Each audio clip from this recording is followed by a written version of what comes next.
മാന്യ പ്രേക്ഷകർക്ക് സ്വാഗതം. സ്ട്രെയിറ്റ് ലൈനിൽ ഇന്നത്തെ അതിഥി ശ്രീ ചെറിയാൻ ഫിലിപ്പാണ്. ചെറിയാന് ഒരു വിശേഷണങ്ങളുടെ ആവശ്യമില്ല. അദ്ദേഹം നേരത്തെ കോൺഗ്രസിൻ്റെ എല്ലാമായിരുന്നു. ഇപ്പോൾ ഇടത് സഹയാത്രികനാണ്, പ്രമുഖനായ രാഷ്ട്രീയ നിരീക്ഷകനാണ്. കേരളത്തിലെ പല സംഭവങ്ങളെക്കുറിച്ചും വളരെ തുറന്ന് സംസാരിക്കുന്ന ആളാണ്.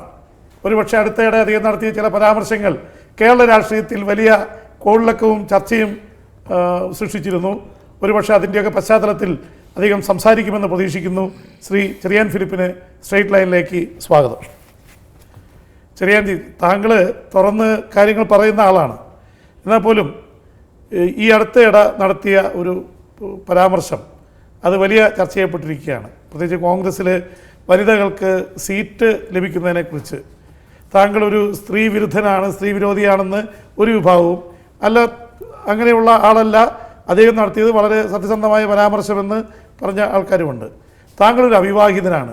ഒരുപക്ഷെ സ്ത്രീകളെക്കുറിച്ച് കൂടുതൽ മനസ്സിലാക്കാൻ പറ്റാത്തത് കൊണ്ട് പറഞ്ഞു എന്ന് ആരെങ്കിലും പറഞ്ഞാൽ അത് വിയോജിക്കുമോ? ഇല്ല, തീർച്ചയായിട്ടും ഏത് കാര്യമുണ്ടെങ്കിലും വെട്ടിത്തുറന്ന് പറയണം, ശരിയെന്ന് തോന്നുന്ന കാര്യങ്ങൾ എന്നതാണ് എൻ്റെ എന്നും പുലർത്തിയിട്ടുള്ള ജീവിത തത്വശാസ്ത്രം. ശരിയെന്ന കാര്യങ്ങൾ തുറന്ന് പറഞ്ഞിട്ടുണ്ട്. അതിൻ്റെ പേരിൽ എന്ത് പീഡനം അനുഭവിക്കാനും എനിക്ക് യാതൊരു വിഷമവുമില്ല. കാരണം സത്യം വിജയിക്കും എന്നുള്ള വിശ്വാസത്തിൻ്റെ അടിസ്ഥാനത്തിലാണ്. പക്ഷേ രാഷ്ട്രീയ ജീവിതത്തിൽ ചില സന്ദർഭങ്ങളിൽ എല്ലാ സത്യങ്ങളും നമുക്ക് വിളിച്ചു പറയാൻ പറ്റില്ല. വിളിച്ചു പറയുന്ന സത്യങ്ങളുടെ പേരിൽ കുരിശിലേറ്റിയതാണ് ചരിത്രം തന്നെ. അപ്പോൾ അതുകൊണ്ട് ഒരു മിതത്വം പാലിക്കണം. ജീവിതത്തിൽ എല്ലാ കാര്യത്തിലും നമുക്ക് മിതത്വം പാലിക്കണം. അതായത് സംഭാഷണത്തിൽ അതിഭാഷണം എന്ന് പറഞ്ഞ പോലെ തന്നെ അതിഭക്ഷണം, അതികാമം, അതിവിപ്ലവം എല്ലാം കുഴപ്പമാണ്. അപ്പോൾ എനിക്ക് അങ്ങനെ ഒരു സ്ലിപ്പ് ഓഫ് ദ ടങ് പറ്റിയെന്ന് പറയാൻ പറ്റില്ല. ഞാൻ കുറേ വർഷങ്ങളായിട്ട് ഫേസ്ബുക്കിൽ പ്രവർത്തിക്കുന്ന ആളാണ്. പ്രവർത്തിക്കുന്നതാണെങ്കിൽ എല്ലാ ദിവസവും രാവിലെ പ്രസ്താവന ഇറക്കും. വിദ്യാർത്ഥി ജീവിത കാലത്താണെങ്കിൽ ആഴ്ച ഒരു പ്രസ്താവനയെങ്കിലും കൊടുക്കുമായിരുന്നു. അതെന്താ, എനിക്ക് തോന്നുന്ന കാര്യങ്ങൾ പറഞ്ഞിട്ടുണ്ട്, പലതും വിവാദമായിട്ടുണ്ട്. പക്ഷേ ഈ പറയുന്ന കാര്യങ്ങളൊന്നും എനിക്ക് പിൻവലിക്കേണ്ടി വന്നിട്ടില്ല. ഇവിടെ ഉണ്ടായ സംഭവം എന്ന് പറഞ്ഞിട്ടുണ്ടെങ്കിൽ ഈ യൂത്ത് കോൺഗ്രസ്സുകാരുടെ തുടുപ്പഴിക്കൽ സമരം എന്ന് പറഞ്ഞപ്പോൾ അവിടെ എനിക്ക് വൈകാരിക പ്രശ്നമുണ്ട്. കാരണം ഞാൻ കോൺഗ്രസ്സിലെ യുവാക്കൾക്ക് വേണ്ടി വാദിച്ചിട്ടുള്ളതാണ്. അർഹമായ സ്ഥാനം പലപ്പോഴും കിട്ടിയിട്ടില്ല. കോൺഗ്രസിനുള്ളിൽ ഒരു കാലത്ത് താക്കോൽ സ്ഥാനങ്ങൾ പിടിച്ചെടുക്കണം എന്ന് പറഞ്ഞു വന്ന നേതാക്കന്മാർ, യുവാക്കളായിരുന്ന ആളുകൾ, അവരധികാരത്തിൽ വന്നതിന് ശേഷം ഇപ്പം അധികാരത്തിൻ്റെ അവർ വയസ്സായത് മാത്രമല്ല ഇപ്പോഴും അധികാരത്തെ കെട്ടിപ്പിടിച്ചിരിക്കുകയാണ്. അപ്പോൾ യുവാക്കൾക്ക് മാത്രമല്ല അർഹരായ ആളുകൾക്ക് കോൺഗ്രസ്സിൽ പലപ്പോഴും കിട്ടിയിട്ടില്ല. അപ്പം ഞാൻ തന്നെ പലപ്പോഴും കോൺഗ്രസ്സിൽ പറഞ്ഞിട്ടുള്ളത് അധികാര കുത്തകയ്ക്കെതിരാണ്. അപ്പോൾ ഞാൻ വിഷയത്തിലേക്ക് വരാം.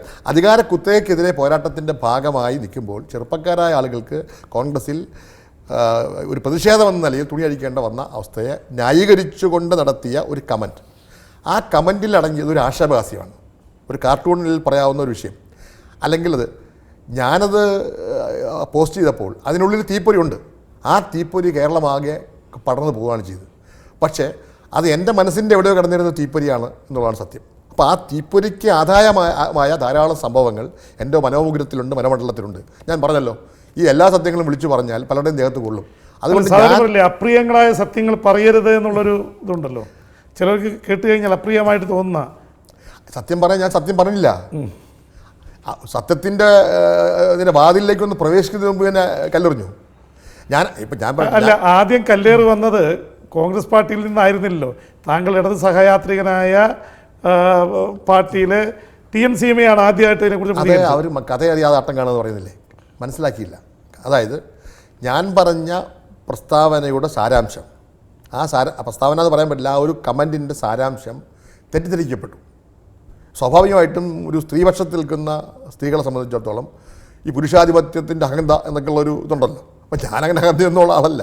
എങ്കിൽ പോലും ഞാനങ്ങനെ പറഞ്ഞപ്പോൾ എൻ്റെ മനസ്സിലെവിടെയോ ഒരു സ്ത്രീവിദ്വേഷിയുണ്ട്, അതുകൊണ്ട് സ്ത്രീപക്ഷ വിരുദ്ധമാണ് എന്ന് ഒരു തോന്നി.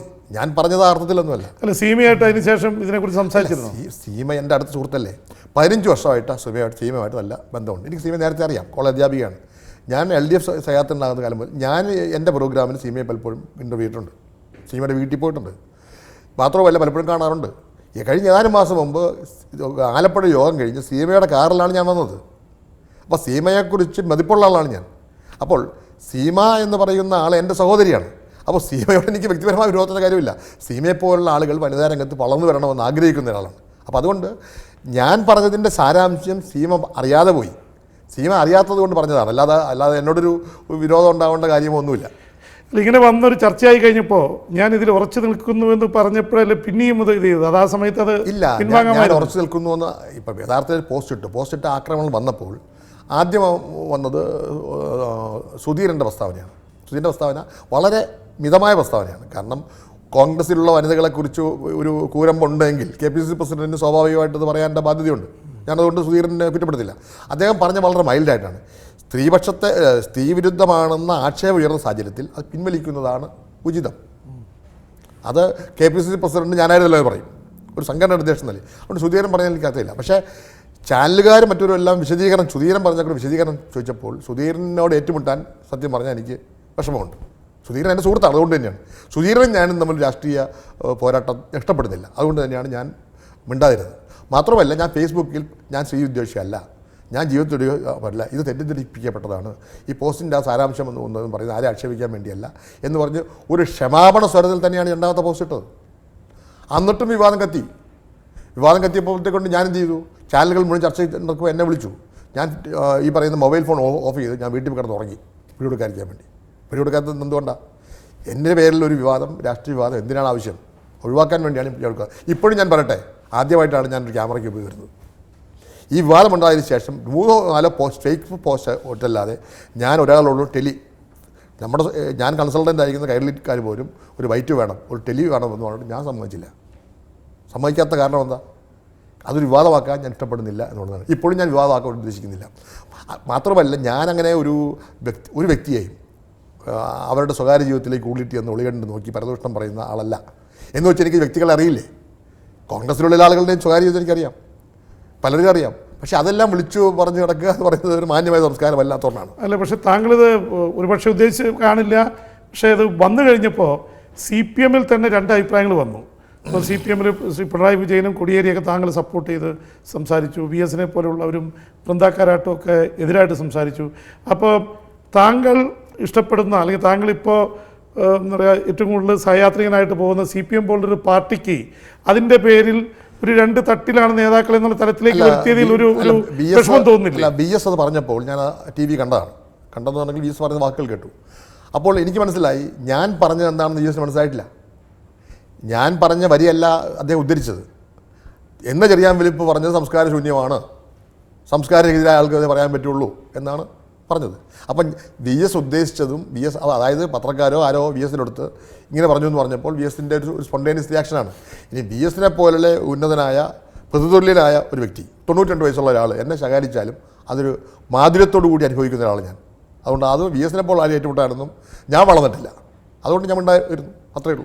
വൃന്ദാക്കാരാട്ട് കേന്ദ്ര തലത്തിലും സംസാരിച്ചു. അതേ ഈ പറയുന്ന വൃന്ദാക്കാരാട്ടോ ആനിരാജോ ഒന്നും ഞാൻ പറഞ്ഞതിൻ്റെ സാരാംശം മനസ്സിലാക്കിയ എന്നുള്ളതാണ്. അതുകൊണ്ട് അവരെ കുറ്റപ്പെടുത്തിയൊന്നുമല്ല.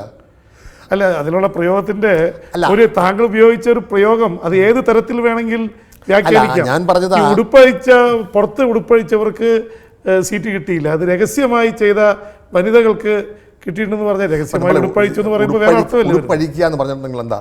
മലയാള ഭാഷ ഉടുപ്പഴിക്കുക, തുറന്നു കാട്ടുക എന്നാണ്. അതിനകത്ത് ലൈംഗികതയില്ല, വേണമെങ്കിൽ വ്യാഖ്യാനിക്കാം. പിന്നെ വിഴുപ്പലക്കുക അതിൻ്റെ വിപരീതമാണ്.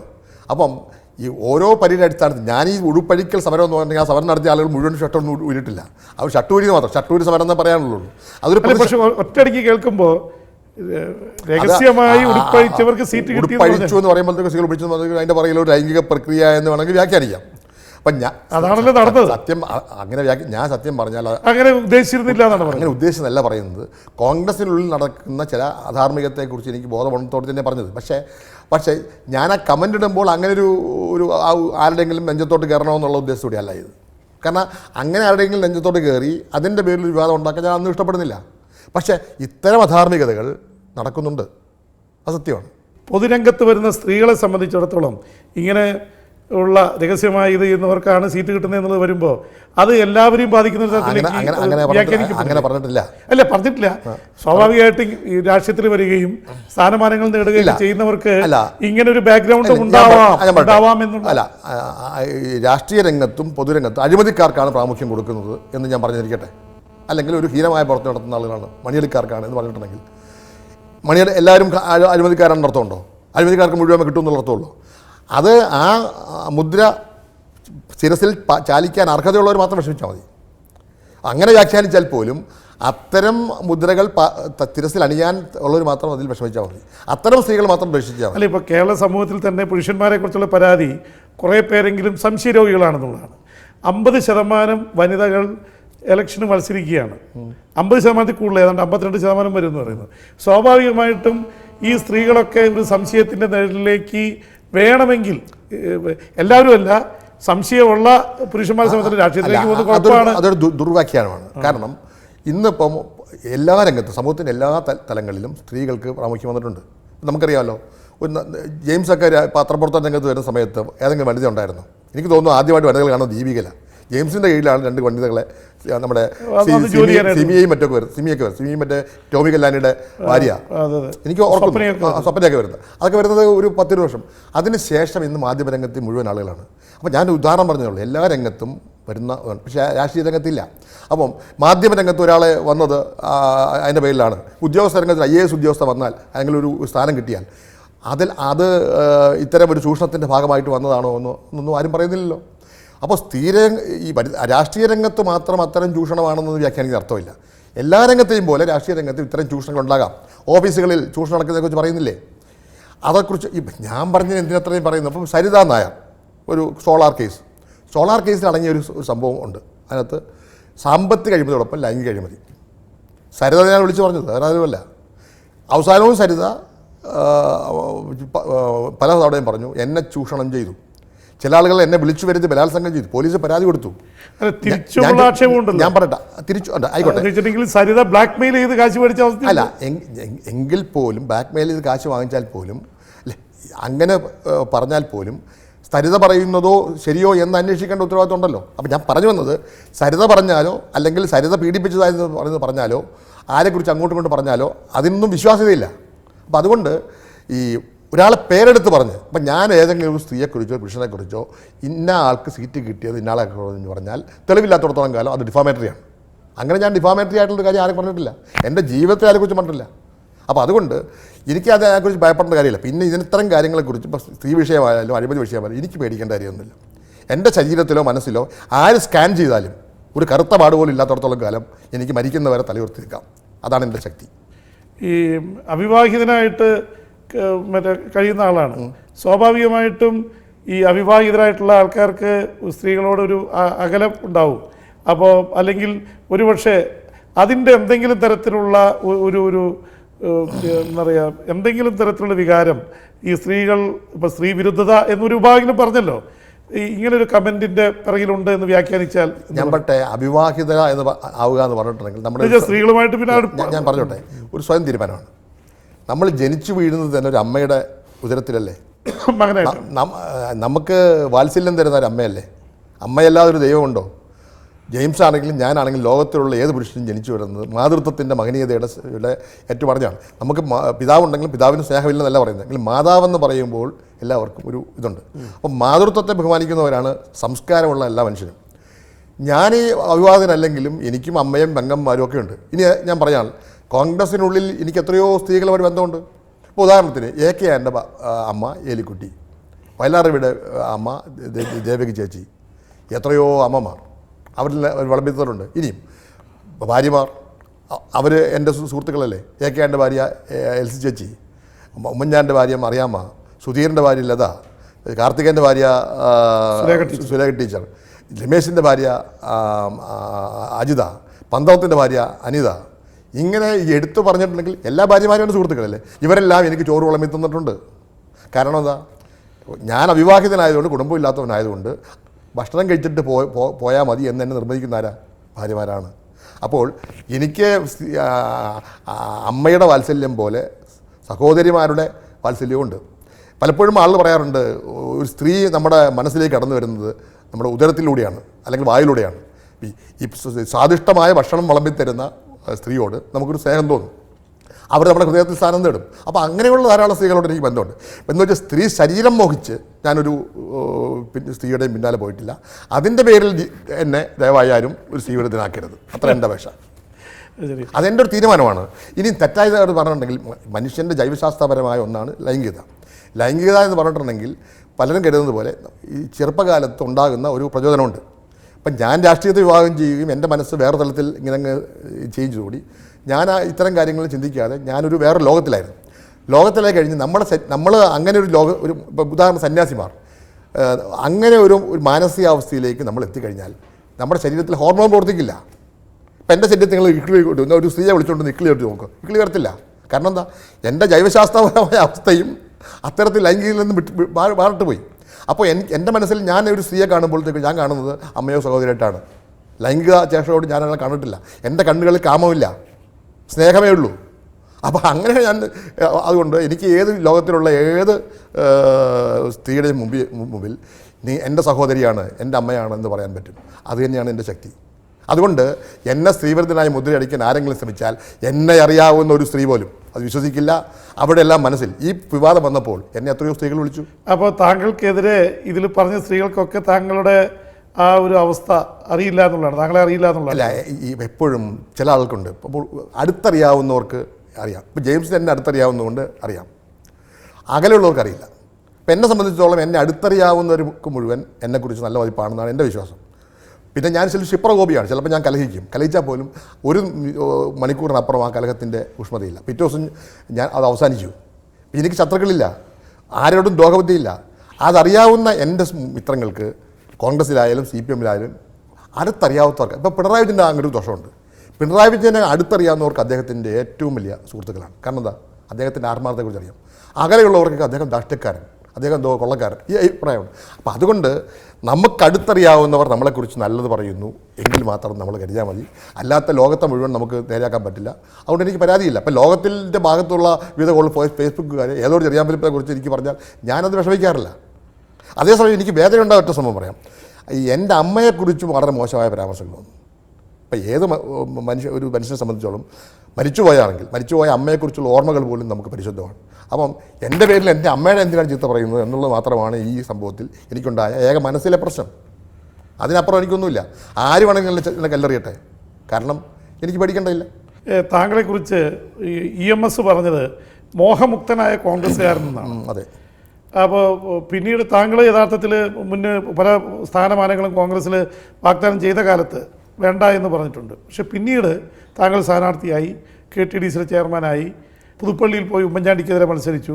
അപ്പോൾ അങ്ങനെ വെച്ച് നോക്കുമ്പോൾ പിന്നീട് ഒരു സ്റ്റേജിൽ രാഷ്ട്രീയത്തിൽ അധികാരവും പ്രധാനപ്പെട്ടതാണ് എന്നൊരു ചിന്ത താങ്കളുടെ മനസ്സിലുണ്ടായി എന്ന് പറഞ്ഞാൽ? അത് ഞാൻ പറയാം. രാഷ്ട്രീയത്തിൽ പ്രവർത്തിക്കുന്നത് അധികാരത്തിന് വേണ്ടിയാണ്.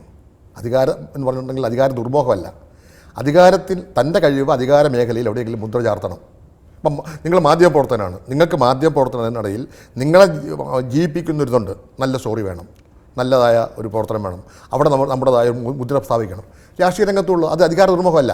EMS എന്നെക്കുറിച്ച് പറഞ്ഞത് പലരും തെറ്റിദ്ധരിക്കപ്പെട്ടു. കാരണം യഥാർത്ഥത്തിൽ EMS പറയേണ്ടത് വ്യാമോഹങ്ങളില്ലാത്ത കോൺഗ്രസ്സുകാരനാണ്. എന്നെക്കുറിച്ചുള്ള EMS പറഞ്ഞത് ഞാൻ കോൺഗ്രസിൻ്റെ KPC ഭാരമായിരിക്കുമ്പോഴാണ്. കേരളത്തിലെ കോൺഗ്രസിൻ്റെ KPCC ഭാരവായ ഒരാളെക്കുറിച്ച് 20-ാം നൂറ്റാണ്ടിൻ്റെ ഇതിഹാസ പുരുഷനായ EMS അങ്ങനൊരു വിശേഷണം നടത്തിയിട്ടുണ്ടെങ്കിൽ അതെൻ്റെ ജീവിതത്തിലെ ഏറ്റവും വലിയ അമൂല്യ നിധിയാണ്. നാളെ കോൺഗ്രസ്സുകാരോ യഥാർത്ഥത്തിൽ തന്നെ ചോദിച്ചത് ആണ്. പക്ഷേ ഞാൻ പറഞ്ഞത് എന്ന് വെച്ചാൽ അദ്ദേഹം ഉദ്ദേശിച്ചതിന് കാരണം ഞാൻ പറയാം. അതായത് മോഹമുക്തനായ കോൺഗ്രസ് ഒരു സന്യാസി എന്നുള്ള അത് ആ അർത്ഥം അദ്ദേഹം കണ്ടിട്ടുണ്ട്. കാരണം ഞാൻ പറയട്ടെ, എന്നോട് വളരെ അടുപ്പമുള്ള ആളായതുകൊണ്ട് കുട്ടിക്കാലം പോലെ EMS ഞാൻ അടുക്കപ്പുള്ളതെന്നുണ്ടെങ്കിൽ 11-ാം വയസ്സിൽ EMSൻ്റെ വീട് പിക്കറ്റ് ജയിലിൽ പോയ ആളാണ് ഞാൻ. അന്ന് മുതൽ EMSൻ്റെ കണ്ണിൽ എന്നെ അറിയാം, അത് ശ്രദ്ധിക്കുന്നുണ്ട്. ഒരു 16 വയസ്സ് 17 സംസ്ഥാനത്തിൽ MLA വെച്ച് എന്നെ പരിചയപ്പെട്ടിട്ടുണ്ട്. ഞാൻ മുറി ചെല്ലാറുണ്ട്. അപ്പോൾ EMS എന്നെ അറിയാം. എന്നെ അറിയാവുന്ന EMS ഉള്ളിൻ്റെ ഉള്ളിൽ ഞാനൊരു വലിയ രാഷ്ട്രീയ നേതാവാണെന്ന് മറുവശത്താൽ ആഗ്രഹിച്ചിരുന്നു. 25-ാം വയസ്സിൽ എനിക്ക് സീറ്റ് കിട്ടുമായിരുന്നു. അന്ന് ഇടതുപക്ഷ ഐക്യ മുന്നണിയാണ്. ആൻ്റണി അന്ന് AK ബാലൻ ഒറ്റപ്പാലം മത്സരിച്ചപ്പോൾ മാവേലിക്കരയിലേക്ക് എൻ്റെ പേരാണ് വന്നത്. അത് എന്നോട് ചോദിച്ചു എന്തോ മാവേലിക്ക് മത്സരിക്കുന്നില്ല. അപ്പോൾ ഞാൻ പറഞ്ഞു അവിടെ തണുപ്പും ചൂടൊന്നും വയ്യ, അവിടെ ഇല്ലയെന്ന് പറഞ്ഞു. ആൻ്റണി പോയി പറഞ്ഞു കഴക്കൂട്ടം സീറ്റ് വിട്ടുതരാൻ പറ്റില്ല, തോപ്പിൽ ധർമ്മരാജന് വേണമെന്ന് പറഞ്ഞപ്പോൾ കഴക്കൂട്ടം സീറ്റ് എനിക്ക് തന്നേ പറ്റും, ഞാൻ മത്സരിക്കുന്നില്ലെങ്കിലും എനിക്ക് ഏറ്റവും വേണ്ടപ്പെട്ട ആൾക്കാണ് എന്ന് AK ആനോട് EMS പറഞ്ഞപ്പോൾ കഴക്കൂട്ടം സീറ്റ് ചെറിയാൻ വിലിപ്പിന് വേണ്ടിയാണെന്ന് പാർട്ടിയിൽ EMS പറഞ്ഞു. പിന്നീട് ഹസൻ വന്നപ്പോഴത്തേക്കൊണ്ട് എന്ത് പറ്റിയെന്ന് എന്നോട് വിളിച്ച് ചോദിച്ചു. ഇങ്ങനെ EMS പല ഘട്ടങ്ങളിലും എന്നോട് ചോദിച്ച ധാരാളം കാര്യങ്ങൾ ഓരോ തെരഞ്ഞെടുപ്പ് വരുമ്പോൾ എവിടെ മത്സരിക്കുന്നത് എന്നോട് ചോദിക്കും. അപ്പോൾ തുടർച്ചയായി ഞാൻ മത്സരരംഗത്തില്ലാതെ വന്നപ്പോൾ ഞാൻ പാർലമെൻറ്റ് രംഗത്ത് നിൽക്കാതെ സംഘടന വന്ന ഒരു സാഹചര്യത്തിലാണ് ഞാൻ അധികാരത്തോട് വലിയ മമത കാട്ടുന്നില്ല എന്ന അർത്ഥത്തിലാണ് എന്ന് വെച്ച് അധികാരമുദ്ര സ്ഥാപിക്കണമെന്ന് ആഗ്രഹമുണ്ട്. പക്ഷേ എന്ന് വെച്ച് ഞാൻ പറയട്ടെ, നേരത്തെ ജെയിംസ് പറഞ്ഞു ഞാൻ മത്സരിച്ചു എന്ന്. പുതുപ്പള്ളിയിൽ ഞാൻ മത്സരിച്ചത് അധികാരത്തിന് വേണ്ടിയല്ല, ഒരു പോരാട്ടമാണ്, തോക്കുതറിയാം. അതിനുശേഷം 3 തെരഞ്ഞെടുപ്പിൽ മത്സരിച്ചു. അപ്പോഴും നോമിനേഷൻ കൊടുക്കുമ്പോൾ എനിക്കറിയാൻ തോക്കുമെന്ന്. പക്ഷേ ഞാൻ എന്തുകൊണ്ട് മത്സരിച്ചു? ഞാൻ വിശ്വസിച്ച് നിൽക്കുന്ന ഒരു പാർട്ടി ജയിക്കുന്ന സീറ്റ് തോക്കുന്ന സീറ്റും ജനാധിപത്യം പറയില്ല, ഒരു സീറ്റിലേക്ക് നിർദ്ദേശിച്ചപ്പോൾ ഒരു രാഷ്ട്രീയ ദൗത്യം തന്നെ ഞാൻ ഏറ്റെടുത്തു. പരാജയപ്പെട്ടാലെങ്കിൽ ഇത് പരാജയപ്പെട്ടു എന്ന് 4 തെരഞ്ഞെടുപ്പിൽ ഞാൻ തോറ്റിരിക്കാം എന്ന് വെച്ചാൽ ഞാൻ ജീവിതത്തിൽ പരാജയപ്പെട്ടോ? ഞാൻ ജീവിതത്തിൽ പരാജയപ്പെട്ടിട്ടില്ല. ഞാൻ ജീവിതത്തിൽ വിജയിച്ചിട്ടേ ഉള്ളൂ. ഒരു സമ്പൂർണ്ണ മനുഷ്യൻ എന്ന നിലയിൽ എനിക്ക് തലയുറത്തിൽ കാലത്തോളം കാലം ഞാൻ പരാജയപ്പെടില്ല. അതുപോലെ തന്നെ താങ്കളുടെ ഏറ്റവും വലിയ പ്രത്യേകതയായിട്ട് പറഞ്ഞാൽ താങ്കൾ നേരത്തെ കാര്യങ്ങൾ വെട്ടിത്തുറന്ന് പറയുന്നു, വളരെ സ്വാതന്ത്ര്യത്തോടെ കാര്യങ്ങൾ പറയുന്ന ഒരാളാണ്, ഒന്നിനോടും വിധേയപ്പെട്ട് നിൽക്കുന്നില്ല എന്നുള്ള ഒരുപാട് ക്വാളിറ്റി താങ്കൾക്കുണ്ട്. പക്ഷെ ഒരു കാര്യത്തിൽ മാത്രം താങ്കൾ എപ്പോഴും ഒരു മറ്റുള്ളവർക്ക് തോന്നാവുന്നതാണ്, താങ്കൾക്ക് താങ്കളുടെ ന്യായം ഉണ്ടാവാം.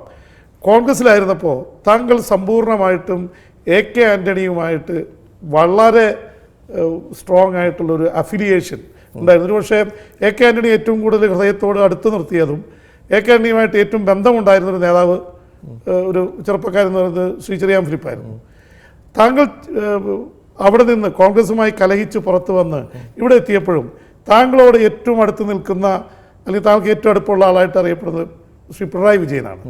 അപ്പോൾ ഏതെങ്കിലും ഒരു ഗോഡ് ഫാദർ എന്നുള്ളൊരു ചിന്ത എന്ന് വെച്ചിട്ടുണ്ടെങ്കിൽ അതും വേണമെങ്കിൽ ഒരു തരത്തിലുള്ളൊരു വിധേയത്വമായിട്ട് വേണമെങ്കിൽ വ്യാഖ്യാനിക്കാം. ഒരിക്കലുമല്ല. ഒരു ഭാഗത്ത് AK ആൻ്റണി, ഇപ്പുറത്ത് വന്നപ്പോൾ പിണറായി വിജയൻ. അല്ല, വിധേയ രാഷ്ട്രീയം എന്ന് പറയാം. ഞാൻ വിധേയ രാഷ്ട്രീയം വിശ്വസിക്കുന്ന ആളല്ല.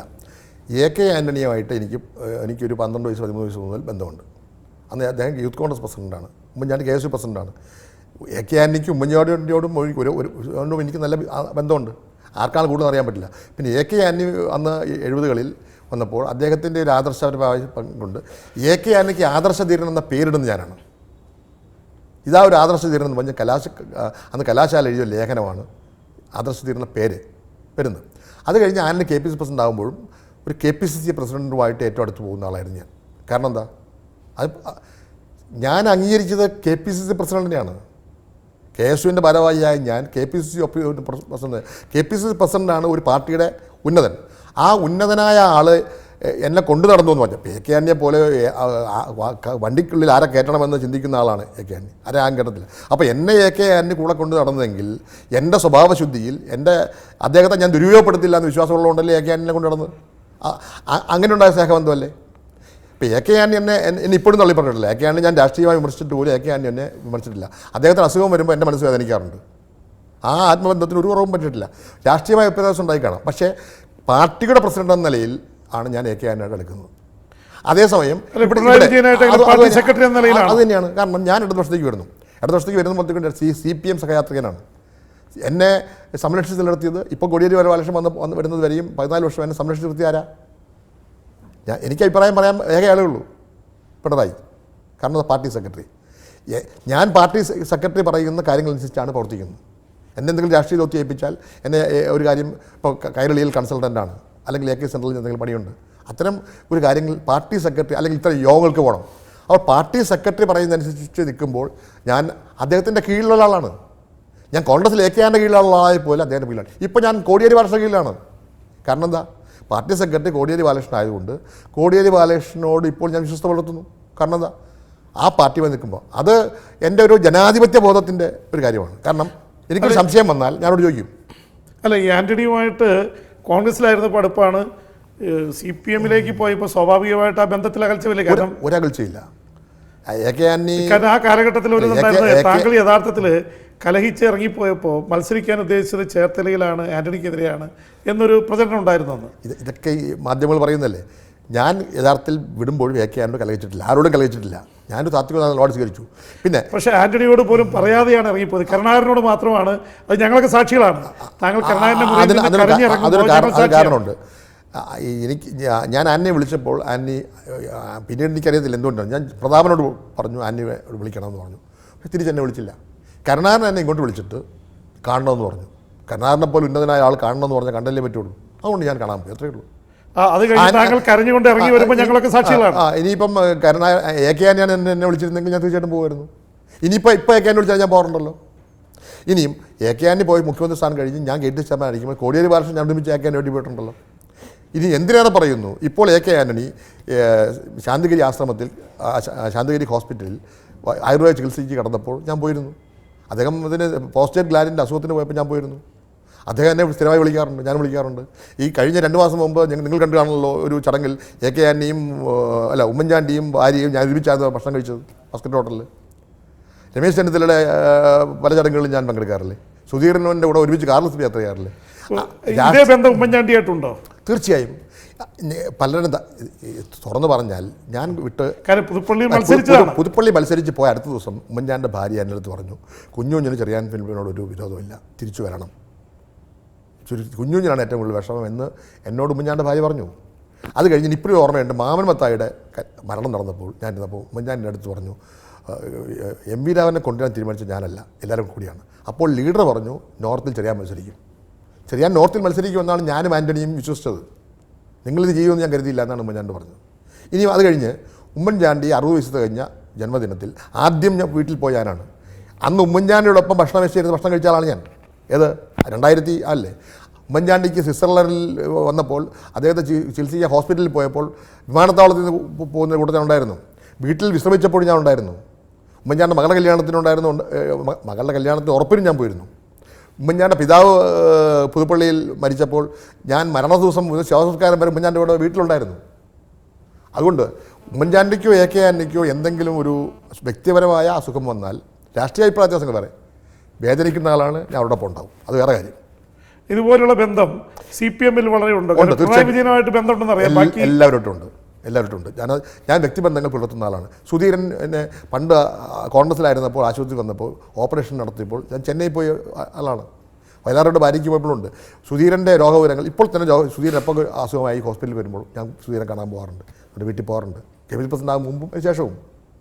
അപ്പോൾ ഇവരുടെ എല്ലാം വീടുകളിൽ എന്തെങ്കിലും ഒരു പ്രശ്നം ഉണ്ടാകാൻ ഞാൻ അറിഞ്ഞാൽ ഓടിയെത്തും. അത് തന്നെയാണല്ലോ ശക്തൻ പറഞ്ഞത്. ഇത്രയധികം വ്യക്തിപരമായ ബന്ധങ്ങളും ഇതൊക്കെ സൂക്ഷിച്ചിട്ടും ഒരുപക്ഷെ രാഷ്ട്രീയത്തിൻ്റെ അധികാര സ്ഥാനങ്ങളിൽ താങ്കൾക്ക് പണ്ടേ കിട്ടേണ്ട പലതും കിട്ടാതെ പോയി എന്നുള്ളത് അത് എൻ്റെ വീഴ്ചയാണ്. ഞാൻ അങ്ങനെ ഒരു ഇന്ന വേണമെന്ന് പറഞ്ഞ് ബഹളം ഉണ്ടാക്കുന്നൊന്നുമല്ല. ഇപ്പം CPM നോക്ക്, എനിക്ക് കോടിയേരിയുടെയോ MABയുടെയോ ഞാൻ ആളുടെ പേര് പറയുന്നില്ല, നേതാക്കന്മാരുടെ വീട്ടിൽ ചെന്നാൽ എനിക്ക് ഉച്ചഭക്ഷണം കിട്ടും. കാരണം ഞാൻ അവരുടെ കുടുംബത്തിൽ അംഗമാണെന്നവർക്ക് ബോധ്യമുണ്ട്. ആ സ്നേഹവാലം സൂക്ഷിക്കുന്നു.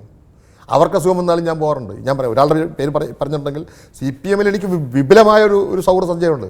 ഇപ്പോൾ EMSനോടും AKGയോടും ഉണ്ടായിരുന്ന സൗഹൃദം ഞാൻ കോൺഗ്രസിൽ നിൽക്കുമ്പോഴാണെങ്കിൽ, നയനാരോടൊക്കെ ഉണ്ടായിരുന്ന നിൽക്കുമ്പോഴാണെങ്കിൽ ഇപ്പോഴും കോൺഗ്രസിനുള്ളിൽ എനിക്ക് ഉള്ളതുപോലെ CPMൽ സത്യം പറഞ്ഞാൽ മഹാഭാഗ്യവാനാണ്. എന്താ പറയുമോ, കേരളത്തിലെ കോൺഗ്രസിൽ ഒരു വലിയ നിര, അതായത് R ശങ്കർ മുതൽ ഇങ്ങോട്ടുള്ള നിര, പനമ്പള്ളി മുതലുള്ള സംഘത്തുള്ള ഒരു സൗഹൃദ ബന്ധം, ഇപ്പുറത്ത് AKG EMS മുതൽ ഇങ്ങോട്ട് ഇപ്പോൾ ഉള്ള സൗഹൃദം, ഇങ്ങനെ 2 കൂട്ടത്തിലുള്ള ആളുകളുടെയും MLOസിൽ അദ്ദേഹം താമസിച്ചിരുന്നപ്പോൾ പലപ്പോഴും ഞാൻ മരുന്ന് വാങ്ങിക്കൊണ്ട് കൊടുത്തിട്ടുണ്ടല്ലോ. അദ്ദേഹത്തിന് സുശീല ചേച്ചി പറഞ്ഞനുസരിച്ച് ഞാൻ മരുന്ന് വാങ്ങിക്കൊണ്ട് കൊടുത്തിട്ടുണ്ടല്ലോ. അപ്പോൾ അങ്ങനെയുള്ള സൗഹൃദം തിരിഞ്ഞു നോക്കുമ്പോൾ 2 കൂട്ടത്തിലെ ആളുകളുമായിട്ടുള്ള ദൃഢമായ സൗഹൃദമാണ് എൻ്റെ ഏറ്റവും വലിയ ആസ്തി. ഈ ആസ്തി കേരളത്തിലൊക്കെ ഉണ്ടോ? ഇനി BJPക്കാരുടെ സൗഹൃദം തന്നെയാണ്. രാജാട്ടിനെ വെച്ച് നോക്ക്, പരമേശ്വരനെ വെച്ച് നോക്ക്, ഇനിയും ഈ CKP, ശ്രീധരൻപിള്ള, മുരളീധരൻ, എല്ലാവരും സുഹൃത്തുക്കളാണ്. ആരുടെ സുഹൃത്തുക്കളല്ലാത്തത്? ഇനി ഞാൻ ആലോചിച്ച് നോക്കുമ്പോൾ എൻ്റെ സുഹൃത്തുക്കളല്ലാത്തവരാരും ഈ ലോകത്തിലില്ല. ഇനി വ്യവസായികൾ, ലോകത്തിലുള്ള എല്ലാ വ്യവസായികളും എൻ്റെ സുഹൃത്തുക്കളാണ്. യൂസഫ് അലി ആയാലും CK മേനോൻ ആയാലും രവിപിള്ള ആയാലും എല്ലാവരും. സിനിമാ താരങ്ങൾ, സത്യൻ, പ്രേമനസീർ, തിക്കുറിശി, ഇപ്പോഴത്തെ താരങ്ങൾ വരെ സുഹൃത്തുക്കളാണ്. അപ്പോൾ താങ്കൾക്ക് ഇത്രയും ആൾക്കാരൊക്കെ ആയിട്ട് ബന്ധമുണ്ടായിട്ട് താങ്കൾ കോട്ടയത്ത് ഇലക്ഷൻ മത്സരിക്കാൻ ചെല്ലുമ്പോൾ കയ്യിൽ കുറച്ച് പൈസ ഉള്ളായിരുന്നു എന്നാണ് ഞാൻ കോട്ടയത്ത് എന്ന് പറയുന്നത്. ആദ്യം TK രാമകൃഷ്ണനെതിരെ മത്സരിക്കാൻ ചെല്ലുമ്പോൾ കയ്യിൽ 50 രൂപ കൊണ്ട് ഉണ്ടായിരുന്നു. 50 രൂപ ഇല്ലായിരുന്നു, സത്യം. അല്ലല്ല, അപ്പം വെച്ചിട്ടുണ്ടെങ്കിൽ ഇത്രയും വ്യവസായികൾ വന്നാൽ അതൊന്നും സഹായിക്കത്തില്ല ഇലക്ഷൻ. ഞാൻ പറഞ്ഞത് എല്ലാവരും ബന്ധമുണ്ടെങ്കിലും ഞാൻ ആരോടും ഒരു സത്യം പറഞ്ഞാൽ ഞാനൊരു പണപ്പിരിവുകാരനല്ല. കാരണം അത് തെറ്റാണല്ലോ, രാഷ്ട്രീയ പാർട്ടിയിൽ പണപ്പിരിവ് വേണ്ടി വരും. പക്ഷെ ഞാനൊരു ഒരു അഭിമാനിയോ ദുരഭിമാനിയാണ്. അതുകൊണ്ട് ആരെങ്കിലും ഇലക്ഷൻ മത്സരിക്കുമ്പോൾ ആരെങ്കിലും തന്നാൽ തന്നു, അത്രയേ ഉള്ളൂ. അല്ല ഞാൻ പോയി ഇങ്ങനെ എനിക്ക് തന്നേ പറ്റുമെന്ന് പറഞ്ഞ് പിടിവാച്ച് കാണിക്കുന്ന ആളല്ല. അല്ല, എൻ്റെ ഇടയ്ക്ക് ഒരു സമയത്ത് താങ്കൾ കോൺഗ്രസിലേക്ക് താങ്കൾ തിരിച്ചു കൊണ്ടുവരണമെന്നൊരു നീക്കം നടന്നതായിട്ട് കേൾക്കുന്നു. അപ്പോൾ ആരെങ്കിലും ബന്ധപ്പെടുകയോ കോൺഗ്രസിലേക്ക് തിരിച്ചു വരണമെന്ന് പറയുകയോ ചെയ്തിരുന്നു? ഞാൻ കോൺഗ്രസ് വിട്ട അന്ന് മുതൽ കഴിഞ്ഞ 15 വർഷമായി ആ നീക്കം തുടരുന്നുണ്ട്. കോൺഗ്രസ് വിട്ടുമ്പോൾ ഒരു പ്രവർത്തനാണ് നേതാവാണെങ്കിലും ചെറിയാരോട് ഉണ്ടാവേണ്ടതായിരുന്നു. എന്നോട് എവിടെ പോകുമ്പോഴും പൊട്ടിക്കരഞ്ഞ് കരയുന്ന, ഇപ്പോഴും പൊട്ടിപ്പിടിച്ച് കരയുന്ന ആളുണ്ട്. അതായത് ചെറിയാൻ കോൺഗ്രസ്സിൽ ഉണ്ടാകണമായിരുന്നു എന്ന് പറയുന്ന ധാരാളം സുഹൃത്തുക്കളുണ്ട്. അവരുടെ എല്ലാ ആഗ്രഹം ഇപ്പോഴും ഞാൻ തിരിച്ചു വരണമെന്നാണ്. പക്ഷേ അവരോടെല്ലാം ഞാൻ പറഞ്ഞിട്ടുണ്ട്, ഞാൻ ഞാനൊരു നിലപാട് സ്വീകരിച്ചു. നിങ്ങൾക്ക് ദുഃഖമുണ്ടായി, അതെന്നെ വ്യസനിപ്പിക്കുന്നുണ്ട്. പക്ഷേ ഇപ്പോൾ എന്നെ സംരക്ഷിക്കുന്ന ഒരാളുണ്ടല്ലോ, നാളെ പിണറായി വിജയനും കോടിയേരി ബാലകൃഷ്ണനും എം എ വഹിക്കും എന്നോട് സൗഹൃദം പുലർത്തുന്ന അവരെ കൂടി ഞാൻ ദുഃഖിപ്പിക്കണോ എന്നാണ് ഞാൻ ചോദിച്ചിട്ടുള്ളത്. അവിടെ എൻ്റെ പ്രശ്നം എന്താ? വ്യക്തിബന്ധങ്ങളാണ്. എൻ്റെ പേരിൽ ദുഃഖിക്കുന്ന കുറേ ആളുകൾ ഉള്ളപ്പോൾ പോലെ ഈ മറുവശത്തെ ആളുകൾ കൂടെ ഞാൻ ദുഃഖിപ്പിക്കണോ? അതുകൊണ്ട് എന്നെ സംബന്ധിച്ചോളം സ്ഥാനമാനങ്ങളുടെ പ്രശ്നം, നാളെ എനിക്കൊരു സീറ്റ് കിട്ടിയില്ലെങ്കിൽ ഞാനില്ല, ഒരു ബന്ധവും തകർക്കാൻ ഞാനില്ല, ആരെയും ദുഃഖിപ്പിക്കാനില്ല. അതാണ് എൻ്റെ നിലപാട്. അല്ല, അടുത്ത ഒരിടയ്ക്ക് അല്ല, ഇപ്പോൾ ഈ താങ്കളുടെ വിവാദ പരാമർശം വന്നപ്പോൾ ഇവൻ ചില കമൻറ്റുകൾ വന്നത് അടുത്ത നിയമസഭാ സീറ്റ് ഇലക്ഷനിൽ വലിയൊരു ഇത് വരുന്ന ഒരു ഇത് അദ്ദേഹം കളഞ്ഞു കുളിക്കുകയാണ് എന്നുള്ള തരത്തിലുള്ള കമൻറ്റുകൾ ഉണ്ടായി. അതിനോട് താങ്കൾ എങ്ങനെയാണ് കാണുന്നത്? ഈ പറയുന്ന ഒരു വാക്കിൻ്റെ പേരിലാണോ എൻ്റെ നിയമസഭാ സീറ്റ് കിട്ടുക? എനിക്ക് സീറ്റ് കിട്ടുക എന്ന് പറയുന്നത് ഉദാഹരണത്തിന് ഇലക്ഷൻ തോറ്റ് കാണാം. കാരണം എന്താ? അവിടെ മത്സരിച്ച ആളുകൾ എന്നെക്കാളും വലിയ ആളുകളും അവിടുത്തെ സാമുദായിക രാഷ്ട്രീയ ഇക്വേഷൻസ് മോശം എന്നല്ലാതെ ചെറിയാൻ വലിപ്പ് മോശക്കാരനാണെന്ന് അവിടുത്തെ ജനങ്ങളൊന്നും പറയുന്നത് എനിക്ക് തോന്നുന്നില്ല. എനിക്ക് സീറ്റ് കിട്ടുന്നതിന് ആര് പരിഗണിച്ചാലും എൻ്റെ വ്യക്തിത്വമാണ് പ്രശ്നം, എൻ്റെ സ്വീകാര്യതയാണ് പ്രശ്നം. ഒരു തെറ്റിദ്ധരിപ്പിക്കപ്പെട്ട ഒരു പ്രസ്താവനയുടെ പേരിൽ എൻ്റെ ഇമേജിൽ ക്ഷീണം പറ്റുമെന്നോ അതിൻ്റെ പേരിൽ എന്നെ കൈയൊഴിയുന്നൊന്നും എനിക്കില്ല. സീറ്റ് തരണമെന്നുള്ള സംബന്ധിച്ച് CPM എന്ന പാർട്ടിക്ക് എന്നെ സ്വീകാര്യതയുണ്ടോ? അത് സംസ്ഥാന കമ്മിറ്റി വിലയിരുത്തേണ്ട വിഷയമാണ്. ഞാൻ ഒരാൾ വിലയിരുത്തേണ്ടതല്ല. അത് വിലയിരുത്തുമ്പോൾ എനിക്ക് 100% മാർക്കാണ്.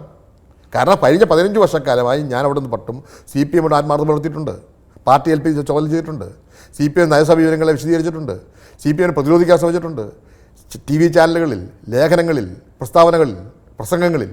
ആ ആളെ CPM കൈയൊഴിയാൻ പറ്റൂ? അല്ല, അങ്ങനെയാണെങ്കിൽ താങ്കൾ ഇപ്പോൾ മത്സരിച്ച സ്ഥലത്ത് താങ്കൾ ഒരു UDF മണ്ഡലത്തിലാണ് താങ്കൾ മത്സരിച്ചത്. താങ്കളെ വേണമെങ്കിൽ കണ്ണൂരിലെ ഒരു സുരക്ഷിത മണ്ഡലത്തിൽ വേണമെങ്കിൽ CPM നിർത്തി ജയിപ്പിക്കാം. രാഷ്ട്രീയത്തിൽ നമ്മൾ ഏത് മണ്ഡലം സുരക്ഷിതമെന്നൊന്നും മുൻകൂട്ടി ഒന്നും കാണാൻ പറ്റത്തില്ല. അല്ല, CPM ഇപ്പോൾ കണ്ണൂർ CPM വിചാരിച്ച CPM-കാരൻ മാത്രം ജയിക്കുന്ന എത്രയോ മണ്ഡലങ്ങൾ. അല്ല, ഇപ്പോൾ കണ്ണൂരെന്നോ കാസർഗോഡെന്നോ ഇതിനൊന്നും പറയണ്ടായില്ല. കണ്ണൂർ മലബാറിനെ ഉദ്ദേശിച്ചത്, പാലക്കാട്. കണ്ണൂർ എന്നെ ജയിപ്പിക്കണമെന്ന് CPM-ൻ്റെ നേതൃത്വത്തിന് നിർബന്ധ ബുദ്ധിയുണ്ടെങ്കിൽ അവർ ജയിക്കുന്ന സീറ്റിൽ നിന്ന് നിർത്തി ജയിപ്പിക്കും, എനിക്ക് ഉറപ്പുണ്ട്. അപ്പോൾ അതിനുവേണ്ടി ചോദിക്കാനൊന്നും പോകത്തില്ല. എന്തിനാണ് ചോദിക്കാൻ പോകുന്നത്? ഇതെന്താ നമ്മൾ ബാർഗെയിൻ ചെയ്യേണ്ടെന്നാണ് വിഷയമാണോ? എനിക്ക് സീറ്റ് തരണമെന്ന് ഇതെന്താ? ഞാനൊരു ഭാഗ്യാന്വേഷിയോ അല്ലെങ്കിൽ ഭിക്ഷാന്തേകിയൊന്നുമല്ല, കാൽപിടുത്തക്കാരനുമല്ല. ജീവിതത്തിൽ ആരുടെ കാൽപിടിച്ചിട്ടില്ല. കരുണാകരൻ പണ്ട് വീട്ടിൽ ചെല്ലുമ്പോൾ പുള്ളിയിൽ എല്ലായിടത്തും നിൽക്കുന്ന കരുണാകരൻ്റെ കാല് തൊടും. അപ്പോൾ ഞാൻ ലീഡർ ചോദിക്കും, ഞാൻ മാത്രം ലീഡറുടെ കാല് തൊട്ടിട്ടില്ലല്ലോ എന്ന് പറയും. ചെറിയാൻ എൻ്റെ കാല് തൊടാത്തതുകൊണ്ട് ചെറിയാൻ്റെ കാല് വാരില്ലെന്ന് എനിക്കറിയാം എന്നാണ് ലീഡർ പറഞ്ഞിട്ടുള്ളത്. ഈ കാല് തൊടുന്നവരൊക്കെ കാല് വരുന്നത്. ഞാൻ ജീവിതത്തിൽ ആരുടെയും കാല് തൊട്ടിട്ടില്ല. വിവാഹം കഴിച്ചിരുന്നുവെങ്കിൽ ആ സമയത്ത് മാതാപിതാക്കന്മാരുടെ കാലങ്ങളിൽ തൊട്ടേനെ, അതുപോലും തൊട്ടിട്ടില്ല. അല്ല, ഭാവിയിൽ വിവാഹത്തെക്കുറിച്ച് ആലോചിക്കുന്നുണ്ട് ഈ വയസ്സുകാലത്തോ? അല്ല, വയസ്സ് എത്ര പേര് വയസ്സാം കാലത്ത് വിവാഹം കഴിച്ചിട്ടുണ്ട്? എനിക്ക് അതിനെക്കുറിച്ച് വ്യാധിയില്ലല്ലോ നാളത്തെ ജീവിതത്തിൽ. അല്ല, ഞാൻ ചോദിക്കുന്നത്, ഇപ്പോൾ നമുക്ക് എല്ലാവർക്കും പ്രായമാവും, ഒരവസ്ഥ വരുമ്പോൾ താങ്ങിന് ഒരു എന്താ പറയുക, നമുക്കൊരു കൂട്ടിനൊരാൾ എന്നൊരു ചിന്ത ഉണ്ടാവില്ല. അങ്ങനെയൊക്കെയാണ് വിവാഹത്തിൻ്റെ ഇതിൽ ഇത് ചെയ്യുന്നത്. കൂട്ടിന് സ്ത്രീ തന്നെ വേണമെന്ന് നിർബന്ധമൊന്നുമില്ലല്ലോ, പുരുഷനായാലും മതിയല്ലോ. സുമാർ അഴീക്കോടിൻ്റെ കൂടെ ഉണ്ടായിരുന്ന ഡ്രൈവറാണ്. അപ്പം എനിക്ക് ചിലപ്പോൾ വല്ല ഹോം നേഴ്സോ ഡ്രൈവറോ ആരെങ്കിലും സുഹൃത്തുക്കളോ ആരെങ്കിലും വരും. നമ്മൾ ജീവിതം എന്ന് പറയുന്നത് മുൻകൂട്ടി നിശ്ചയിച്ച് ഗ്രാഫ് വരച്ചിട്ടാണ് പോകുന്നത്. സാഹചര്യങ്ങൾ ചിലപ്പം ദുരന്തമാണെങ്കിൽ അനുഭവിച്ചേ പറ്റൂ. നാളെ എനിക്കുണ്ടാകുന്ന അവസാന കാലത്ത് ദുരന്തമെങ്കിൽ അനുഭവിച്ചേ പറ്റൂ. എത്രയോ മഹാന്മാരായ ആളുകൾക്ക് ദുരന്തം ഉണ്ടായിട്ടുണ്ട്, ഹൃദയം പൊട്ടി മരിച്ചിട്ടുണ്ട്. പക്ഷെ അതുകൊണ്ട് ഭാവിയെക്കുറിച്ച് ഞാൻ ചിന്തിക്കാറില്ല. ഇപ്പോൾ കല്യാണം കഴിക്കാത്തതിൻ്റെ പേരിൽ എനിക്ക് ദുരന്തം ഉണ്ടാവും എന്നുള്ള ചിന്തയൊന്നും എനിക്കില്ല. കല്യാണം കഴിച്ച ആളുകൾ അനുഭവിക്കുന്ന പല ദുരന്തങ്ങളും എൻ്റെ മുന്നിലുണ്ട്. ഇപ്പോൾ ഭാര്യ മക്കൾ സംരക്ഷിക്കണം എന്താ ഉറപ്പം? അപ്പോൾ അതൊക്കെ നമ്മൾ ഓരോരുത്തരുടെയും മാനസികാവസ്ഥയാണ്. എന്നെ സംബന്ധിച്ചോളം ഞാൻ വളരെ സംതൃപ്തനാണ്. കാരണം ഇതുവരെയും ഞാൻ ആൾക്കൂട്ടത്തിൽ ലയിച്ചു ചേരുന്ന ആളാണ്. സൗഹൃദങ്ങളുണ്ട്. ആ സൗഹൃദങ്ങളുടെ ശക്തി എനിക്കുള്ളതുകൊണ്ട് ഞാൻ ഒരിക്കലും എന്താണ് മരണാസന്നമായാൽ പോലും ഞാൻ നൂറുകണക്കിന് ആളുകളുടെ സ്നേഹപുഷ്പങ്ങൾക്ക് മുമ്പിൽ മാത്രമേ ഞാൻ കണ്ണടയ്ക്കുകയുള്ളൂ. അതെൻ്റെ വിശ്വാസം. അതുപോലെ തന്നെ ഇപ്പോൾ പഞ്ചായത്ത് തിരഞ്ഞെടുപ്പ് വലിയ ശക്തമായിട്ടുള്ള പ്രചരണം നടന്നുകൊണ്ടിരിക്കുന്ന സമയമാണ്. ഈ തെരഞ്ഞെടുപ്പിൽ സ്വാഭാവികമായിട്ടും BJP കഴിഞ്ഞ കുറച്ച് കാലമായിട്ട് ആര് തള്ളിപ്പറഞ്ഞാലും BJP കേരളത്തിൽ ശക്തി പ്രാപിച്ചുകൊണ്ടിരിക്കുക. ഇപ്പോൾ SNDP-യുമായിട്ട് സഖ്യത്തിന് ശ്രമിച്ചുകൊണ്ടിരിക്കുന്നു. ഇതുണ്ടാക്കുന്നൊരു ഒരു അമ്പരപ്പ് കേരളത്തിലെ രാഷ്ട്രീയ രംഗത്തുണ്ട്. കാരണം CPM-ഉം ഇടതുപക്ഷ പാർട്ടികളായാലും കോൺഗ്രസ് ആയാലും BJP-യുടെ ഈ ഇതിൽ വലിയ ആശങ്കാകുലരാണ്. ഇല്ല എന്ന് പറഞ്ഞാലും സംസ്ഥാന സമ്മേളനത്തിലും പാർട്ടി കോൺഗ്രസിലും ഇതിനെക്കുറിച്ച് ചർച്ച ചെയ്യുന്നുണ്ട് CPM. പക്ഷേ CPM ആശങ്ക പോലും എനിക്ക് ആശങ്കയില്ല. ഞാൻ പറയാം എന്താ കാരണം. കാരണം കേരളത്തിൽ തന്നെ ഉദാഹരണത്തിൽ നമുക്കറിയാം 84 തിരുവനന്തപുരത്ത് ഹിന്ദു മുന്നണി വന്നു, കേരള ഭരണ സ്ഥാനാർത്ഥിയായി. അപ്പോൾ ഞാൻ ഇലക്ഷൻ പുറത്ത് നിൽക്കുന്നതാണ്. പക്ഷേ ഒരു വലിയ മുന്നേറ്റം കണ്ടപ്പോഴത്തേക്കൊണ്ട് ചിലപ്പോൾ കേരള ഭരണം ജയിച്ചു കളയുമോ എന്ന് പറഞ്ഞ അവസ്ഥ വന്നു. പക്ഷേ അന്നത്തെ സാഹചര്യം വന്നപ്പോൾ തിരുവനന്തപുരത്ത് ഒരു ഹിന്ദു മുന്നണിയുടെ വികാരമുണ്ടായിരുന്നു. പക്ഷേ ആ തെരഞ്ഞെടുപ്പിൽ കോൺഗ്രസ് സ്ഥാനാർത്ഥിയായ ചാൾസ് വിജയിച്ചു. പിന്നീടുള്ള നോക്കുമ്പോൾ ഒ രാജഗോപാൽ മത്സരിച്ച സന്ദർഭങ്ങളിൽ രാജഗോപാലിൻ്റെ വ്യക്തിത്വമുണ്ട്. കാരണം ഈ തിരുവനന്തപുരം റെയിൽവേ സ്റ്റേഷനിൽ പോകുന്ന ആളുകൾ അതിൻ്റെ പുരോഗതി കാണുമ്പോൾ ഒരു മാതൃകാ സ്റ്റേഷൻ ഒ രാജഗോപാലിനെ ഓർമ്മിക്കും. അപ്പോൾ ഒ രാജഗോപാൽ എന്ന വ്യക്തിത്വത്തോടുള്ള ഒരു ആദരവ് BJPയുടെ വോട്ടല്ല. അത്ര കുറച്ച് കാണാൻ പറ്റുമോ? അല്ല, കേരളത്തിൽ അരുവിക്കരയല്ല കേരളം. അല്ല, ഓരോ സാഹചര്യത്തിൽ, അതായത് അടൽ ബിഹാരി വാജ്പേയി ആദ്യം വന്ന ഒരു ഘട്ടത്തിൽ കേരളത്തിലും ഒരു ഉണർവ് വന്നു. രണ്ടാമത് ഇന്ത്യ തിളങ്ങുന്നു എന്ന് പറഞ്ഞപ്പോഴും ആ ഉണർവ് വന്നില്ല. അത് കഴിഞ്ഞ ശേഷം ഇപ്പോൾ മോഡി വന്നപ്പോൾ ആദ്യത്തെ ദിവസങ്ങളിൽ അതിൻ്റെ ഒരു പശ്ചാത്തലം ഉണ്ടായിരുന്നു. ഇപ്പം ആ ഉണർവ് പോയി. അല്ല, ഇപ്പോഴത്തെ ഈ പശ്ചാത്തലത്തിൽ താങ്കൾ ഒരു വലിയൊരു ഭീതിതമായ ഒരു അവസ്ഥയാണ് ഇന്ത്യയിൽ നിലനിൽക്കുന്നതെന്ന് പറയുന്നത്. ഇപ്പോൾ ദാദ്രയിലെ സംഭവം, എഴുത്തുകാരെ കൊലപ്പെടുത്തിയ സംഭവങ്ങൾ, കരിയോയിൽ ഒഴിക്കുന്നു, ഇന്ത്യയുടെ ഒരു മതേതര പ്രതിച്ഛായയ്ക്ക് എന്തെങ്കിലും മങ്ങലേറ്റതായി താങ്കൾ? ഇന്ത്യയുടെ മതേതര പ്രതിച്ഛായയ്ക്ക് മങ്ങലേൽക്കുന്ന പ്രവർത്തനങ്ങൾ അത് ധാരാളം നടക്കുന്നുണ്ട്. അതിൽ ന്യൂനപക്ഷങ്ങളെക്കാൾ ആശങ്കകളുണ്ടായിട്ടുള്ള ഹിന്ദുക്കളാണ്. ഒരു ശരാശരി ഹിന്ദുവിനോട് ചോദിച്ചിട്ടുണ്ടെങ്കിൽ ഇതെന്ത് വൃത്തിയാണ് കാണിക്കുന്നത് യോജിക്കുന്നില്ല. ഹിന്ദുത്വം എന്ന് പറയുന്നത് ഒരു വർഗീയവാദമല്ല, അത് സംസ്കാരമാണ്. ഞാൻ തിരുവനന്തപുരത്ത് താമസിക്കുന്ന എൻ്റെ സുഹൃത്തുക്കളെല്ലാം ഹിന്ദുക്കളല്ലേ. ഞാൻ എല്ലാവരുടെ സുഹൃത്തുക്കൾ, അവരൊന്നും രാഷ്ട്രീയക്കാരല്ല, അല്ലാത്ത എത്ര സുഹൃത്തുക്കൾ. അവർ പറയുന്നത് എന്താണ് കാണിക്കുന്നത്, ഈ ബീഫിനെ കുറിച്ചൊക്കെ പറയുമ്പോൾ അപ്പോൾ അവരൊന്നും യോജിക്കുന്നില്ല. അങ്ങനെ ഒരു ഹിന്ദുത്വ വികാരമൊന്നും കേരളത്തിൻ്റെ വേണ്ട. കേരളം ഒരു മതേതര മനസ്സാണ്. കേരളത്തിലൊരു ഇടതുപക്ഷ മുന്നറിയിപ്പുണ്ട്. ഇവിടെ ഹിന്ദു രാജാക്കന്മാരിലെ മുസ്ലിങ്ങളെയും ക്രിസ്ത്യാനികളെയും കൊണ്ടുവന്നത്, മിഷണറിമാരല്ലേ ഇവിടെ പല കാര്യം നടത്തിയത്. ഇവിടെ അങ്ങനെ ഒരു സമുദായ സ്പർദ്ധ ഉണ്ടായിട്ടുണ്ടോ? ആ സമുദായ സ്പർദ്ധ വോട്ട് രാഷ്ട്രീയത്തിൻ്റെ ഭാഗമായിട്ട് അങ്ങനെ സ്പർദ്ധ ഉണ്ടാക്കി വോട്ട് പിടിക്കാൻ ശ്രമിച്ച് നടക്കത്തില്ല. ഇവിടെ വെള്ളാപ്പള്ളി നടേശനല്ല, വെള്ളാപ്പള്ളി പണ്ട് ഹിന്ദു മണ്ഡലം ഉണ്ടാക്കാൻ ശ്രമിച്ചില്ലേ? വെള്ളാപ്പള്ളി നടേശൻ എന്നല്ല, നമുക്കറിയാം SRP ഉണ്ടായി, NDP ഉണ്ടായി, അവർ തന്നെ ഇത് വിഡ്രോ ചെയ്ത് പോയി. അതിൻ്റെ പേരിലൊന്നും ഇവിടെ പോവില്ല. ഇവിടെ സാമുദായിക രാഷ്ട്രീയത്തിൻ്റെ പേരിൽ വിളവെടുക്കാമെന്ന് ആരും കരുതണ്ട. ഇവിടെ കേരളത്തിൽ പഞ്ചായത്ത് തെരഞ്ഞെടുപ്പിൽ LDF തൂത്തുവാരും ഉറപ്പായിട്ട്. പക്ഷേ പലതവണ ഇങ്ങനെയൊക്കെ പ്രയോജനം ഉണ്ടായെങ്കിലും ജയിക്കുന്നത് ഇല്ല, തീർച്ചയായിട്ടും. അരുവിക്കര പശ്ചാത്തലം പറയണം. അവിടെ രാഷ്ട്രീയ മത്സരം. ഞാൻ പറയട്ടെ, ലോകത്തിൽ എവിടെയായാലും ഒരു നേതാവ് മരിച്ചാൽ ആ നേതാവിൻ്റെ മകനോ ഭാര്യ മരിച്ചാൽ ജയിക്കും. ഇനി ഞാൻ ഒരു ഉദാഹരണം കൂടെ പറയാം. ഇവിടെ സെബാസ്റ്റ്യൻ പോൾ നമ്മുടെ ജയിച്ച ആ പശ്ചാത്തലത്തിലാണ് തിരുവല്ലയിൽ മാമനമത്തായുടെ ഭാര്യ മത്സരിക്കുന്നത്. എറണാകുളം അല്ലായിരുന്നു തിരുവല്ലയിൽ വമ്പിച്ച പുരുഷത്തിൽ മാമനമത്തായുടെ മകൾ ജയിച്ചു. കാരണം എന്താ? അന്ന് ഏറ്റവും മോശമായ രാഷ്ട്രീയ സാഹചര്യത്തിൽ പോലും മാമനമത്തായ മകൾ ജയിച്ചു. ഇനി ഞാൻ പറയട്ടെ, TM ജോസഫിൻ്റെ ഭൂരിപക്ഷം എത്രയായിരുന്നു? നാമമാത്രം. മകൻ ജയിച്ചത്ര വോട്ടിലാണ്. ആ ഒരു സെൻറ്റിമെൻറ്റ്സ് മാത്രമല്ല, കാർത്തികേയൻ്റെ ഒരു വിശുദ്ധി. കാർത്തികേയൻ എൻ്റെ ആത്മസുഹൃത്താണ്. കാർത്തികേയന് ഈ പറയുന്ന ഒരു ആളോട് ചിരിക്കുന്ന ആളല്ല. പക്ഷേ എങ്കിലും ഒരു ഹൃദയസ്പർശിയായ ബന്ധമുണ്ടായിരുന്നു ജനങ്ങളോട്. ഞാൻ തന്നെ അരുവിക്കര പലയിടത്തും ചെന്ന് ചോദിച്ചപ്പോഴത്തേക്കും പറഞ്ഞു എന്തറിയാമോ, അത് ഇടതുപക്ഷത്ത് വോട്ട് ചെയ്യുന്ന പല സ്ത്രീകൾ പറയാം, കാർത്തിക സാറിൻ്റെ മോനല്ലേ ഒരു വോട്ട് കൊടുക്കണം. ശബരിനാഥൻ എന്ന് പറയുന്ന സ്ഥാനാർത്ഥി പുതുമുഖമായി തോന്നുമെങ്കിലും ഞാൻ ശബരിനാഥനെ പ്രസവിക്കുന്ന ദിവസം കണ്ട ആളാണ്. ഞാനും കാർത്തികേയനോടാണ് പ്രസവ ദിവസം രാവിലെ കുഞ്ഞിനെ കാണാൻ ചെല്ലുന്നത്. കൊച്ചുകൊണ്ടാണ് ഞങ്ങൾ വിളിക്കുന്നത്. ഈ കുഞ്ഞ് ഒരു മോട്ടോർ സൈക്കിളിൽ ഇരിക്കുമ്പോൾ ഞാനാണ് കൊടി കൊടുക്കുന്നത്, ഞാനാണ് ബാഡ്ജ് കൊടുക്കുന്നത്. ആ പടമാണ് മനോരമയിൽ അടിച്ചത്. അപ്പോൾ കുട്ടിക്കാലം മുതൽ അറിയാവുന്ന ശബരിനാഥന് അന്നുപോലെ തന്നെ രാഷ്ട്രീയ ആഗ്രഹങ്ങളുണ്ട്, വാസനകളുണ്ട്. പക്ഷേ കാർത്തിക സമ്മതിച്ചില്ല.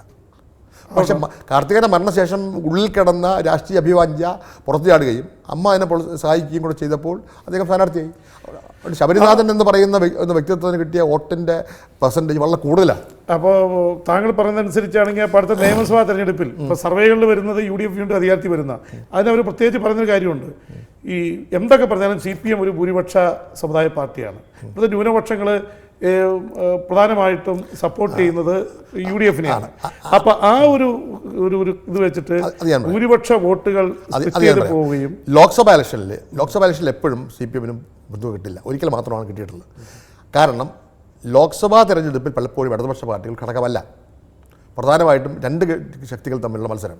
കോൺഗ്രസും BJPയും തമ്മിൽ മത്സരിച്ചപ്പോൾ BJP ദേശീയ അടിസ്ഥാനത്തിൽ വരുന്നതിനെതിരായിട്ട് ന്യൂനപക്ഷം വോട്ട് ചെയ്തത് ഇടതുപക്ഷത്തിലല്ല. സ്വാഭാവികമായിട്ടും ഇവിടെ വോട്ട് ചെയ്താർക്കാം.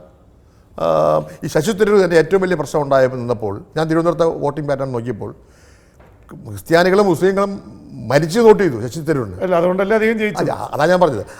അപ്പോൾ എന്ന് മാത്രമല്ല, ഈ ഭൂരിപക്ഷ സമുദായത്തിൽ നിന്ന് ഒരു ചങ്ക വോട്ട് കൂടി പോയി കഴിഞ്ഞാൽ കോൺഗ്രസിനല്ലേ സാധാരണ. അപ്പോൾ ഞാൻ പറയുന്നത് ദേശീയ അടിസ്ഥാനത്തിൽ BJPയുടെ വർഗീയ വിപത്ത് തയ്യാറാക്കിയതിനെതിരായി ന്യൂനപക്ഷങ്ങൾ കോൺഗ്രസിന് അനുകൂലമായി പ്രതികരിച്ചെങ്കിൽ കേരളത്തിൽ ഈ BJPയുടെ ഇതിനെതിരായിട്ട് ന്യൂനപക്ഷങ്ങൾ നല്ലൊരു ഭാഗം, എല്ലാവരും ഞാൻ പറയുന്നില്ല, നല്ലൊരു ഭാഗം പ്രതികരിക്കുന്നത് CPM-ന് വേണ്ടിയായിരിക്കും. കാരണം ഇത്തരം കാര്യങ്ങളിൽ ഖണ്ഡിതമായ നിലപാടുള്ളത് CPM-നാണ്. അല്ല, CPM-നെ സംബന്ധിച്ചിടത്തോളം CPM-ലെ വിഭാഗീയത ഇപ്പോഴും തീർന്നിട്ടില്ല. ആരാണ് മുഖ്യമന്ത്രി എന്നുള്ളതിനെ കുറിച്ച് മുഖ്യമന്ത്രി തീരുമാനിക്കാറില്ലായിരിക്കും. ഒരിക്കൽ തീരുമാനിക്കാം. ജനങ്ങൾ എപ്പോഴും നോക്കുന്നത് who is the next leader എന്നുള്ളതാണ്. അല്ലല്ല, CPM എങ്ങനെ മുഖ്യമന്ത്രി EMS മുഖ്യമന്ത്രി ആവുന്ന ഇപ്പൊ തന്നെ ഒരു വളരെ കൺഫ്യൂഷൻ ഉണ്ട്. ഇപ്പൊ തോട്ടം തൊഴിലാളികളുടെ സമരം വന്നു, VS-നെ മാത്രമേ അവിടെ ആൾക്കാർ അംഗീകരിച്ചു. അല്ല, അത് കാരണം ഇതുപോലുള്ള ഒരു മാധ്യമങ്ങളുടെ ഒരു വേട്ടയാടൽ അന്നും ഇല്ലായിരുന്നല്ലോ. കാരണം മനോരമയും മാതൃഭൂമിക്കൊന്നും ഞാൻ ചോദിക്കുന്നത് ഈ വിഭാഗീയത പാർട്ടിയുടെ മുന്നോട്ട് പോക്കിനെ ബാധിക്കില്ല. CPM-ന് ഒരു വിഭാഗീയത ഉണ്ടെന്ന് ഞാൻ തോന്നുന്നില്ല. CPM എന്ത് വിഭാഗീയത ഉള്ളത്? മുഖ്യമന്ത്രിയാണെന്നുള്ളത് CPM തീരുമാനിക്കും. അല്ല, വിഭാഗീയത ഇല്ലാന്ന് പറയാൻ പറ്റുമോ? കാരണം വെച്ചാൽ എത്രയോ വിഷയങ്ങളിൽ ഇപ്പോഴും VS പാർട്ടിയുടെ ഔദ്യോഗിക വിഭാഗീയതയും അഭിപ്രായ വ്യത്യാസം രണ്ടാണ്. ചിലപ്പോൾ അഭിപ്രായ വ്യത്യാസം ഞാൻ പറഞ്ഞ ഒരു കുറിച്ച് തന്നെ അഭിപ്രായ വ്യത്യാസമുണ്ട്. എനിക്ക് അതിൽ താല്പര്യമാണ്. എന്തറിയാമോ, CPM എന്ന് പറഞ്ഞാൽ ഇങ്ങനെ ഒരു കേഡർ പാർട്ടി എന്ന് പറഞ്ഞ് ഇങ്ങനെ മെസ്സിൽ പിടിച്ചിരിക്കുന്ന പാർട്ടി ആണെന്നൊരു തെറ്റിദ്ധാരണ. അല്ല, ഞാൻ പറഞ്ഞപ്പോഴും ഞാൻ സഹയാത്രികനെ കുറിച്ച് പോലും രണ്ടഭിപ്രായം പറയാനുള്ള സ്വാതന്ത്ര്യം കോൺഗ്രസിലെ പോലെ CPM-കാർക്ക് ഉണ്ടെങ്കിൽ ഞാൻ അപ്രീഷിയേറ്റ് ചെയ്യുന്നു. രണ്ടഭിപ്രായം പറയുമ്പോൾ പാർട്ടിയുടെ കെട്ടുറപ്പിനെ അത് ബാധിക്കുന്നത് എങ്ങനെ ബാധിക്കുന്നു? കാരണം പാർട്ടിയിലെ നേതാക്കളൊക്കെ പല തട്ടിലാണ് പറയുന്നു. ഞാൻ പറട്ടെ, ഈ പാർട്ടി ഇന്നത്തെ ലോകം എന്ന് പറഞ്ഞു കഴിഞ്ഞാൽ വളരെ തുറന്ന ലോകമാണ്. ഈ ചട്ടക്കൂട് എന്ന് പറയുന്നതിനേക്കാളും വിസ്തൃതമായ ലോകത്തിൽ ഈ ഫേസ്ബുക്കിൻ്റെയും ഈ പറയുന്ന സാമൂഹ്യ മാധ്യമങ്ങൾ പശ്ചാത്തലത്തിൽ അഭിപ്രായങ്ങൾക്ക് വളരെ പ്രസക്തിയുണ്ട്. ജനങ്ങളുടെ അഭിപ്രായ പ്രസക്തിയുണ്ട്. ഒരു പാർട്ടിയുടെ അഭിപ്രായത്തിൽ ഈ പാർട്ടിയുടെ ഉള്ളിൽ നടക്കുന്ന ചർച്ച പോലും ക്യാമറ വെച്ചാൽ തെറ്റില്ലെന്ന് എൻ്റെ അഭിപ്രായം. എന്തിനാ നിയമസഭയിൽ നിന്നുമല്ല. അതുകൊണ്ട് ജനാധിപത്യപരമായ സംവാദം പാർട്ടികൾക്കുള്ളിൽ നടക്കട്ടെ, അഭിപ്രായം നടക്കട്ടെ. ഈ അഭിപ്രായങ്ങളുടെ അടിസ്ഥാനത്തിലാണ് നയരൂപീകരിക്കുന്നത്. അതുകൊണ്ട് ഈ പാർട്ടികൾ അഭിപ്രായം രൂപീകരിക്കുന്നതിൽ ജനങ്ങളുടെ അഭിപ്രായത്തിൻ്റെ സ്വാധീനങ്ങൾ കൂടിച്ചേരുന്ന ഒരു നല്ല രാഷ്ട്രീയ സംസ്കാരമാണ്. ആ രാഷ്ട്രീയ സംസ്കാരം CPM-ൽ ഉണ്ടായാൽ അത് നല്ലതെന്ന് പറയും. അവസാനമായിട്ട് ഇപ്പോൾ ഈ വിവാദമുണ്ടാക്കിയ ഈ പ്രസ്താവന ഈ ഇലക്ഷൻ സമയത്ത് അല്ലെങ്കിൽ ഇപ്പോഴത്തെ പ്രത്യേക സാഹചര്യത്തിൽ ഒഴിവാക്കാമായിരുന്നു എന്ന് എപ്പോഴെങ്കിലും തോന്നിയത് കഴിഞ്ഞ് കഴിഞ്ഞു?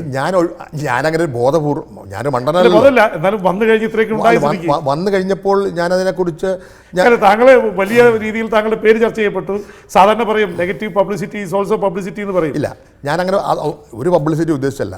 ഇപ്പോൾ പബ്ലിസിറ്റി കിട്ടാൻ പക്ഷേ ഒരുപാട് ചർച്ച ചെയ്യപ്പെടും. രാഷ്ട്രീയത്തിലായിരിക്കുന്ന ആൾക്കാർ എപ്പോഴും ചർച്ചയിൽ പ്രധാനപ്പെട്ടത് തന്നെയാണ്. എല്ലാ രാഷ്ട്രീയക്കാരനും പോസിറ്റീവ് പബ്ലിസിറ്റി കിട്ടണമെന്ന് ആഗ്രഹം ഉണ്ടായിരുന്നു. നെഗറ്റീവ് പബ്ലിസിറ്റിയാണ്. പക്ഷേ എങ്കിൽ പോലും എൻ്റെ മനസ്സിൽ തോന്നിയ ഒരു കാര്യമുണ്ട്. കാരണം ഞാനൊരു CPM യാത്രികനാണ്.